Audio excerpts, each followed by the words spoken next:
কালকে কিন্তু তোমাদেরকে দেখিয়েছি যে আমরা ট্রেনে করে কোথাও একটা যাচ্ছি।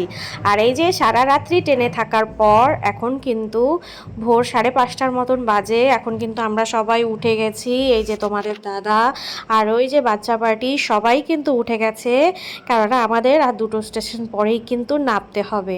তো ট্রেন অনেকক্ষণ দাঁড়িয়েছিল, ক্রসিং ছিল, তারপরে কিন্তু ট্রেন আবার ছেড়ে দিল। তো খুব ভালো লাগছিল যে নতুন জায়গায় যাচ্ছি, কেমন হবে কি না। তারপরে কিন্তু এই দেখো দমদম জংশনটা পার হয়ে গেল এবং আমরা আমাদের ফাইনাল ডেস্টিনেশনে কিন্তু চলে আসলাম। এই হলো ট্রেন।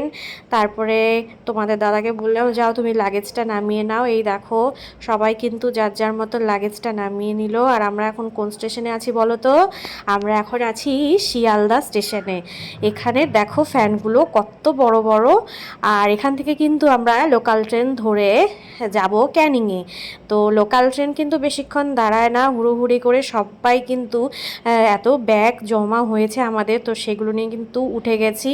আর এই দেখো আমরা কিন্তু পৌঁছেও গেছি ক্যানিংয়ে, সবাই নেমে পড়েছে। এটা হলো ক্যানিং স্টেশন। আর এখান থেকে কিন্তু আমরা যেখানে যাব সেখানের কিন্তু নামটা তোমরা দেখেই নিলে। এখানে আমরা একটা ট্যুর অপারেটরকে ঠিক করেছিলাম, তো তারাই কিন্তু গাড়ি ঠিক করে দিয়েছে। আর এখন আমরা যাচ্ছি, তো নেক্সট ভিডিওতে দেখাবো আমরা কোথায় যাচ্ছি।